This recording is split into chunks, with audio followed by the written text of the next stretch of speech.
Kepulauan Indonesia adalah seperti sebuah kain besar yang dijahit dari berbagai pulau, masing-masing dengan kisahnya yang unik dan terukir dalam sejarah. Di antara pulau-pulau ini, Sumatera Barat menonjol dengan gunung berapi yang menjulang tinggi, sawah yang hijau, dan budaya yang kaya.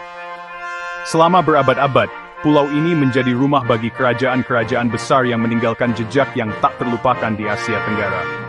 Lokasinya yang strategis di jalur perdagangan kuno, membawa pedagang dari berbagai penjuru dunia, bertukar rempah-rempah, tekstil dan gagasan. Dikenal dengan tradisi matrilineal mereka yang kuat, suku Minangkabau adalah arsitek dari kerajaan-kerajaan ini. Budaya dan adat istiadat mereka membentuk takdir Sumatera Barat selama berabad-abad. Di jantung cerita Sumatera Barat terdapat suku Minangkabau, yang terkenal dengan praktik budaya unik mereka, dan kontribusi signifikan mereka terhadap sejarah wilayah tersebut. Tidak seperti kebanyakan masyarakat, suku Minangkabau mewarisi garis keturunan melalui garis perempuan, sebuah sistem yang dikenal sebagai matrilineal. Suku Minangkabau bukan hanya petani yang terampil, yang mengolah padi di tanah vulkanik yang subur, tetapi juga pedagang yang cerdas. Desa-desa mereka, yang ditandai dengan rumah-rumah khas dengan atap melengkung yang menyerupai tanduk kerbau, merupakan pusat kegiatan ekonomi. Melalui jaringan sungai dan jalur darat, suku Minangkabau menjalin hubungan perdagangan dengan wilayah lain di Nusantara dan sekitarnya.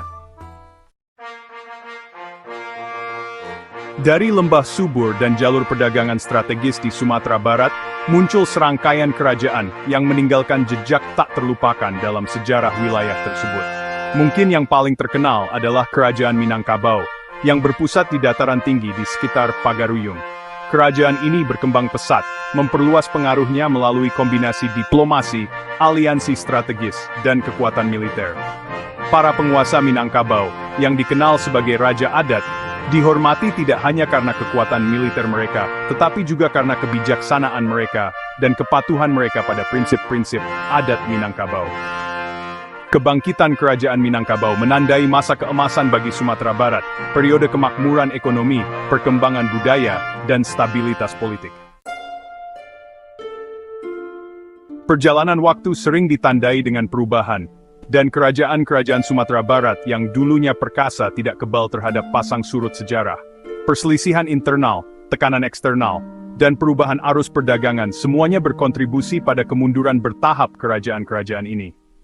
Munculnya kekuatan perdagangan baru di kawasan itu, seperti Kesultanan Malaka, menantang dominasi ekonomi Minangkabau. Kedatangan kekuatan kolonial Eropa pada abad ke-16 semakin mengganggu tatanan yang ada. Meskipun pada akhirnya mengalami kemunduran, kerajaan-kerajaan Sumatera Barat meninggalkan warisan yang kaya yang terus membentuk identitas wilayah tersebut. Semangat kemerdekaan, penekanan pada komunitas, dan sistem matrilineal yang unik, terus membentuk kehidupan jutaan orang di Sumatera Barat, sebuah bukti kekuatan tradisi yang abadi. Meskipun kerajaan-kerajaan Sumatera Barat mungkin hanya tinggal kenangan dalam catatan sejarah, warisan mereka terus bergema hingga saat ini. Masyarakat Minangkabau, dengan identitas dan kebanggaan budaya mereka yang kuat, telah memainkan peran penting dalam perkembangan Indonesia modern. Kontribusi mereka terhadap politik nasional, sastra, dan akademisi diakui secara luas, mencerminkan tradisi keingintahuan intelektual dan keterlibatan sosial mereka. Warisan arsitektur Sumatera Barat, dari reruntuhan Velicie Istana Pagaruyung hingga rumah-rumah gadang yang khas, menjadi pengingat nyata akan kekayaan sejarah wilayah tersebut. Di luar sisa-sisa masa lalu yang nyata, warisan budaya tak benda Sumatera Barat, yang terwujud dalam musik, tarian, dan tradisi lisan, terus berkembang. Kisah kerajaan-kerajaan Sumatera Barat bukanlah sekadar dongeng masa lalu. Ini adalah warisan hidup yang terus membentuk masa kini dan menginspirasi masa depan. Jangan lupa like dan subscribe untuk terus memajukan kecerdasan anak bangsa dan daerah perwakilannya. Indonesia cerdas, Indonesia kuat.